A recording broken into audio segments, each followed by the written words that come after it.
Hey everybody, welcome to episode 2 of the Engine Insight Show. We're excited to jump in. We've got 3 really great questions for you today, so we're going to jump into the first one now and get cracking. Yeah, let's dig into this first one from Reddit.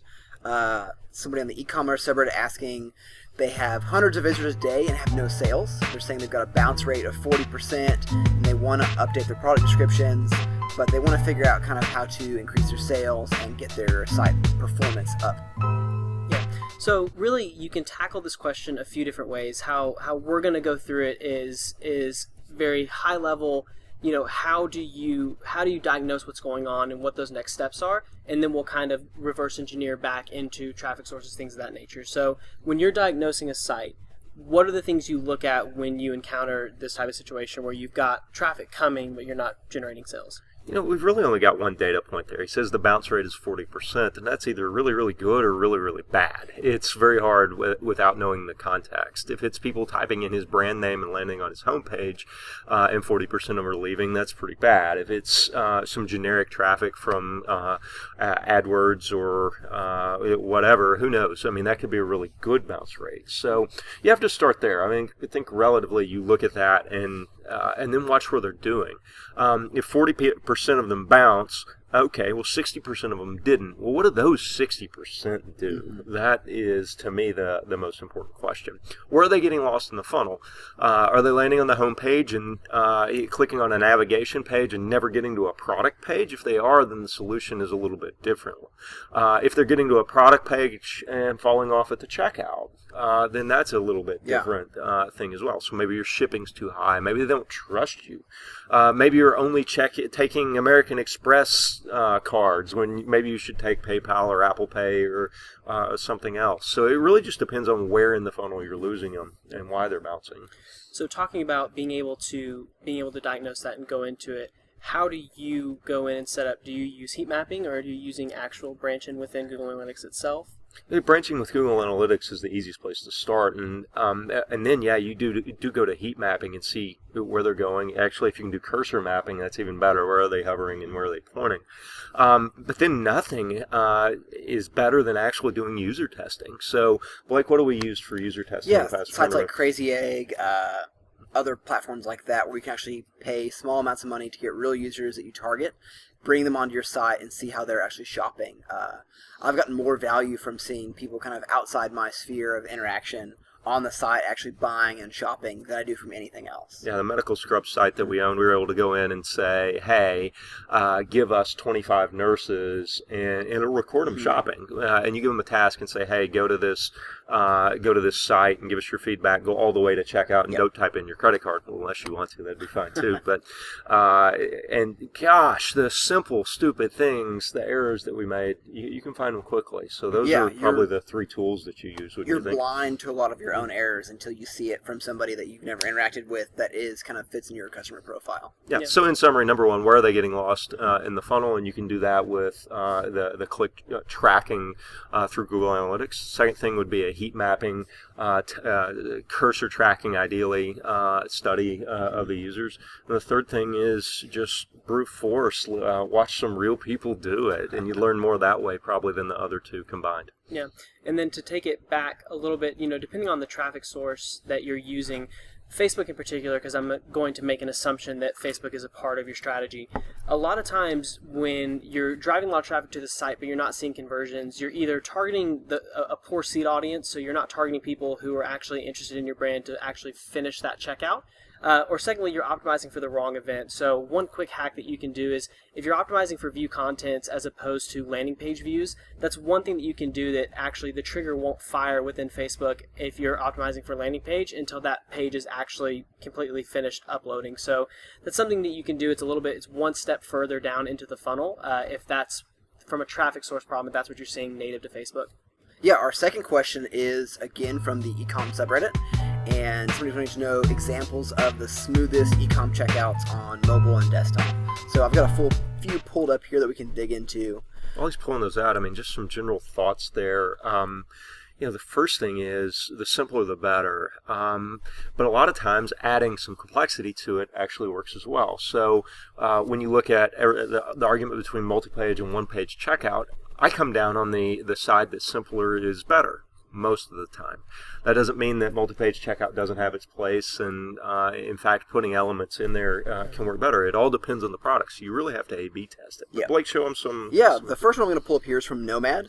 They do like well-designed Apple accessories, leather gear, charging cables, that sort of thing. And I'm going to go in and try to buy one of their Apple Watch straps. So I'm going to add this to my cart, and it really quickly pulls up at the top of the screen to proceed to checkout. And I can tap that and go right to the cart. And from there, they have a really beautiful kind of one-page checkout that they minimize their forms. So this is kind of really fantastic that the user's not overwhelmed when they land on this cart. They know exactly what they have to fill in. They can edit and update their cart right here.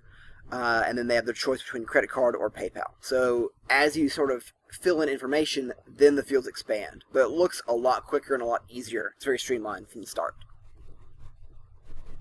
And so while he's pulling up the second one, when you're talking about multi-page versus single-page, what would be a use case for having a multi-page checkout? You know, subscription type stuff. A lot of times that's hard to do on a single page. Upsell, cross sell. Where does that go in the scenario?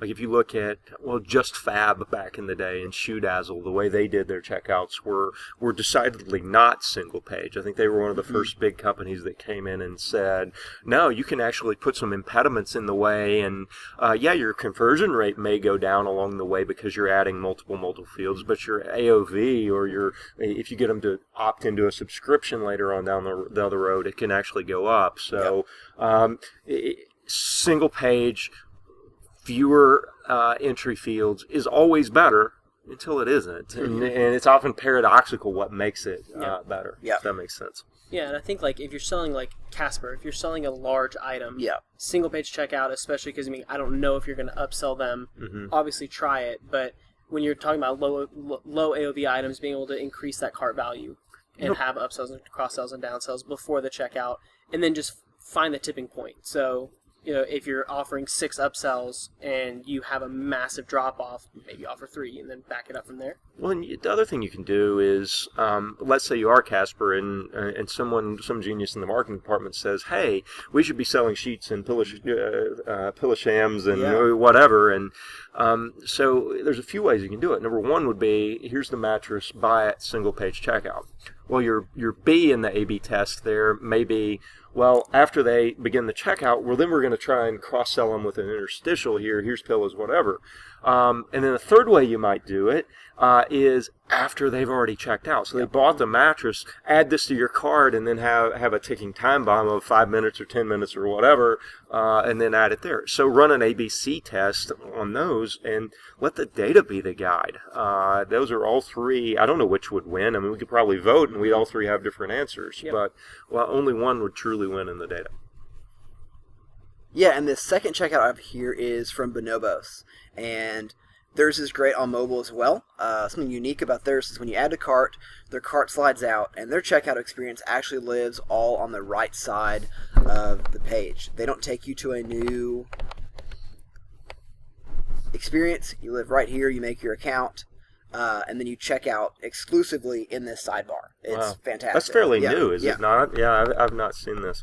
It doesn't surprise me. I mean, Andy Dunn and his team for years have been innovators here. We're actually a few minutes away from Bentonville, Arkansas. Walmart actually bought Bonobos for, $350 million. And Andy's just a leader, and his team, you say Andy all the time, but his team below him is just as brilliant. This is great. I have not personally seen this. This kind of 3-tier checkout is perfect. Well, and again, they have a team that probably A/B tested this out the wazoo, and they know this for their customer actually performs better. And it's probably gone through 100 iterations that look very slightly similar to this, as they've perfected it over time. Yeah, you're right. I'm just glad he cut his hair. Well, I mean, the day I met Andy Dunn, we were speaking on stage in Nashville. It was at the Panda Land conference with Sarah Lacey. And we met up after the conference, and we're in this strange honky-tonk in Nashville. And, of course, I was drinking a glass of red wine, and Andy was dressed to the nines. I mean, I unfashionable, and Andy is very fashionable.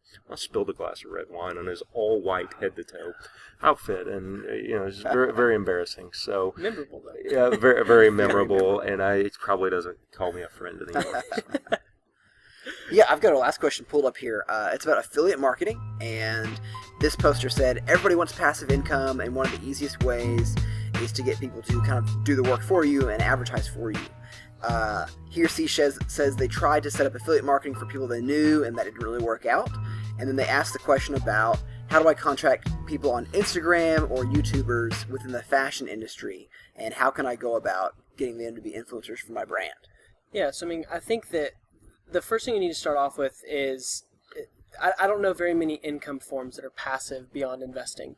So the first thing is, like, when you're building a business, when you're starting a business, the whole work smarter, work harder debate. I mean, I'm a big fan of... Sorry. I'm a really big fan of doing both. And so when it comes to this and getting into the actual question itself, there's a few ways you can tackle influencer marketing. The first thing that you need to be able to do is it needs to be a good situation for both of you. So you don't need to just blast out your message and copy and paste the same email to 50 different influencers. Yeah. It needs to be tailored specifically to them. Most influencers are going to be hit up. Talk about your inbox. Yeah. When someone comes in, if they don't have a tailored message to you, how often do they get a response? Not at all. Yeah, it has to start with that, right? I mean, if the influencer themselves would like your product, then it's going to be an authentic view of the world. And I think my last business was Country Outfitter. We sold a bunch of cowboy boots online. I ended up with about 8 million Facebook fans. And one of the ways we did it was through influencer marketing.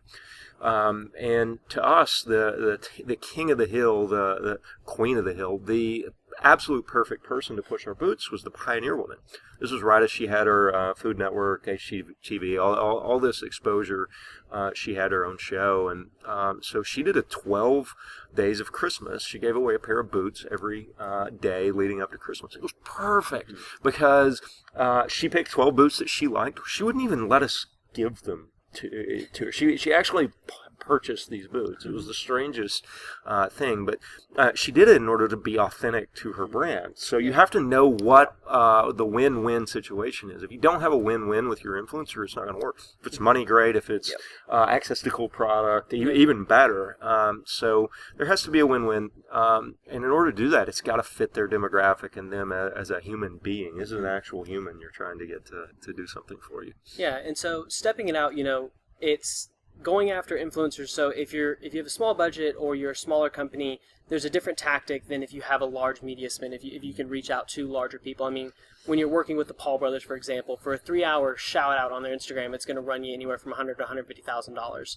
I don't know how many people have that, but if you do, great, it's worth it. It's worth the investment. But when you're working with smaller influencers, I love talking about staying true to your brand. Look within your own followers. Someone who has massive influence, even though they have a small follower account, is still going to be able to push product because they have an authentic relationship with the followers themselves. So look within the people that are already interacting with your company, already interacting with your brand. Generate, user-generated content from that, number one. And then number two, just ask them, even the thought of you reaching out to someone, if they don't think of themselves as an influencer, and asking them to be an ambassador for your brand, they may do it for free just because they're so excited at the opportunity. So, leverage the network that you currently have, and then always reach up as you can, and really just ask, but make sure the ask is relevant, make sure it's personal, and make sure you've done the due diligence of actually understanding who that person is. The worst thing you can do is reach out to someone and it be off-brand or not be something that you could tell with 5 minutes of research to know if they're interested or not in. Well, the other thing is you don't want to fall in love with reach. So you look and say, hey, this person has 3 million Instagram followers or 30 million or whatever the number is. If it's off brand, then it doesn't matter. You're going to pay extra to get those 30 million. I mean, to me, the ideal scenario is the idea of micro-influencers. Now, it's harder to pull off, and you have to come up with ways to do it. But I spoke last podcast on Lauren James and the way they do it. Every person that buys their stuff, it can be a micro-influencer. So that's what they do. They've got over a million or close to it unboxing videos on YouTube, and that's just influencer marketing right there. Is all it is, and it works very well because it's very authentic. Awesome. Guys, that's the show for today. Thank you for your attention as always, and we'll see you tomorrow.